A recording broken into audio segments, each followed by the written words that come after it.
दोस्तों ऐसा बिल्कुल संभव है कि आप किसी न किसी त्रासदी से गिर जाएं। भारत में हर जगह भूकंप, बाढ़, भवंडर ऐसी तरह तरह की चीजें इंसान का जीवन उथल पुथल कर देती हैं। कई जगह कई दिनों के लिए बिजली भी नहीं आती। ऐसे में किडनी का पेशेंट काफी दिक्कत महसूस कर सकता है।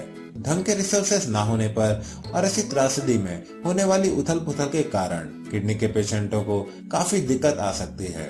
किडनी की बीमारियों में ये जरूरी रहता है कि आप अपनी डाइट और अपने इलाज पर पूरी तरीके से ध्यान रखें। अगर आप किन्हीं दंगों या किसी नेचुरल त्रासदी की वजह से कहीं फंस गए और इस इलाज को फॉलो नहीं कर पा रहे तो ये आपके लिए काफी घातक और जानलेवा हो सकता है।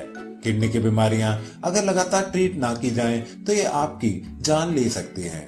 इसलिए ऐसी किसी भी इमरजेंसी के लिए एक किडनी के पेशेंटों को हमेशा तैयार रहना चाहिए, क्योंकि क्या पता कब कोई नेचुरल कैलामिटी या फिर कोई टेक्निकल फॉल्ट या फिर कोई सरकारी बंद या दंगों की वजह से आपकी किडनी की बीमारी में आपका इलाज रुक जाए।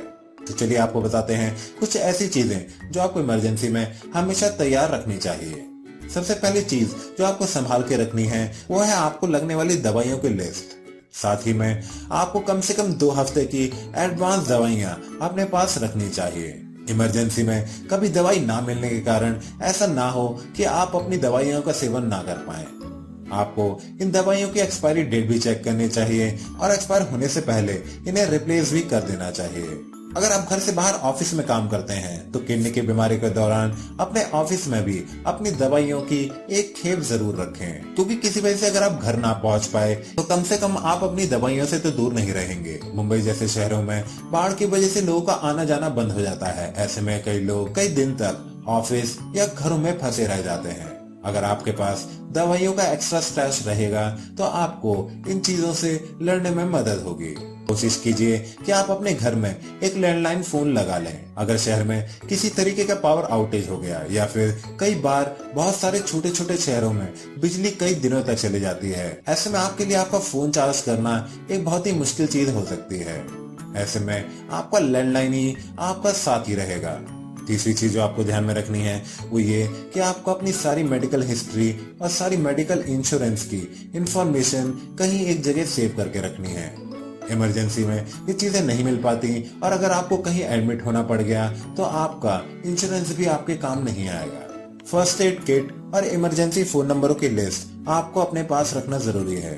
अगर आप किडनी की बीमारियों में डायबिटीज से भी गुजर रहे हैं तो आपको ये ध्यान रखना जरूरी है कि आपके पास अपनी इंसुलिन और इंजेक्शन का एक अलग से स्टैक जरूर हो।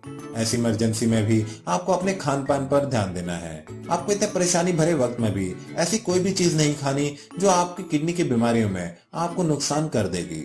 आप ऐसे कई तरीके के फल जिनमें पोटेशियम बहुत ही कम मात्रा में होता है उन्हें सुखाकर रख सकते हैं और इमरजेंसी पड़ने पर इन्हें खाकर अपनी भूख शांत कर सकते हैं। आपकी सारी मेडिकल मशीनें जैसे कि डायबिटीज नापने की मशीन और ब्लड प्रेशर नापने की मशीन को भी आप अपने आसपास ही रखें ताकि इमरजेंसी पड़ने पर आप इन्हें भी इकट्ठा उठा सकें। तो देखा आपने कैसे कुछ छोटी सी चीजें कर कर आप इमरजेंसी में भी कर सकते हैं अपनी किडनी की बीमारियों का आराम से इलाज। पर ऐसी नौबत आए ही क्यों, आपको तुरंत ही कांटेक्ट करना चाहिए कर्मा आयुर्वेदा के आयुर्वेदिक क्लिनिक पर, जहां डॉक्टर गुनी धवन किडनी की बड़ी से बड़ी बीमारियां भी आराम से ठीक कर दिखाते हैं। चलिए मिलते हैं एक ऐसे ही पेशेंट से। क्या नाम है पेशेंट का? संदेव पाठ। कहाँ के रहने वाले हैं? पलाम झारखंड के पलाम पलाम डिस्ट्रिक्ट है ये? अच्छा, कहाँ ये उसकी रांची की कितनी दूर है? रांची से 150 किलोमीटर। 150 किलोमीटर। पलामू डिस्ट्रिक्ट में पड़ता है। हाँ। छतरपुर जगह है। अच्छा, जब आए थे तब क्या क्या तकलीफ हो रही थी इनको? जब आए थे तब इनका 2 बार हफ्ता में डायलिसिस होता था। अच्छा, 2 बार।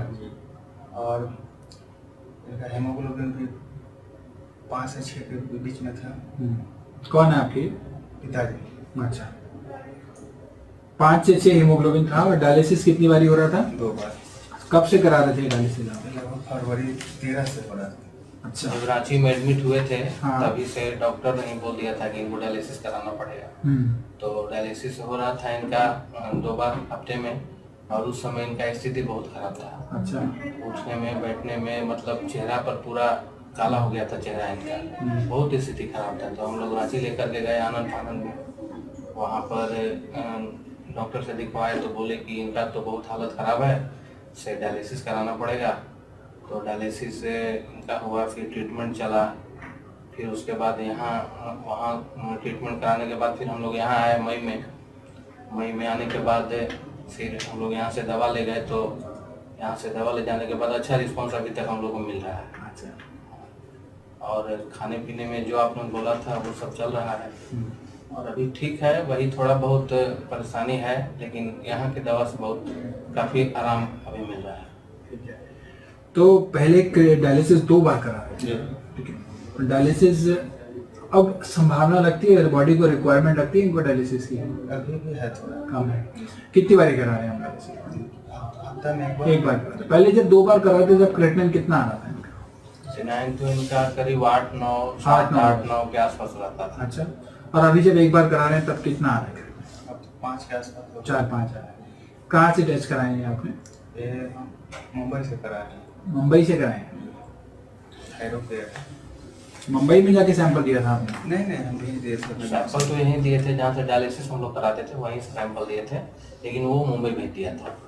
ये देखिए, ये रिपोर्ट्स है इनकी, थायरोकेयर से कराई है इन्होंने। क्रिएटिनिन 4.91 हो चुका है और डायलिसिस सप्ताह में 1 बार हो रहा है इनका। पहले सप्ताह में 2 बार करा रहे थे और क्रिएटिनिन जो था वो भी 8 और 9 के आसपास था और अब जो है 4 की रेंज में आ गया और क्रिएटिनिन भी रिड्यूस हुआ और डायलिसिस भी रिड्यूस हुआ। झारखंड रांची से करीब 150 किलोमीटर दूर एक डिस्ट्रिक्ट, वहां से ये आए हैं।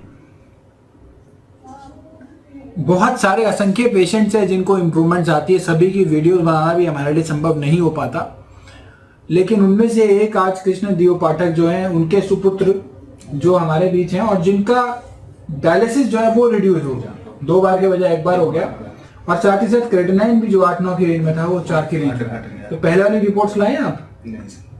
तो अच्छे से उन्होंने फॉलो की सब चीजें और थायरोकेयर लैब से इन्होंने टेस्ट कराया है और 10 अक्टूबर 2018 का ये रिपोर्ट है। तो देखा आपने कैसे कर्म आयुर्वेदिक ज्ञान इस पेशेंट की किडनी की बीमारी के लिए एक वरदान साबित हो गया।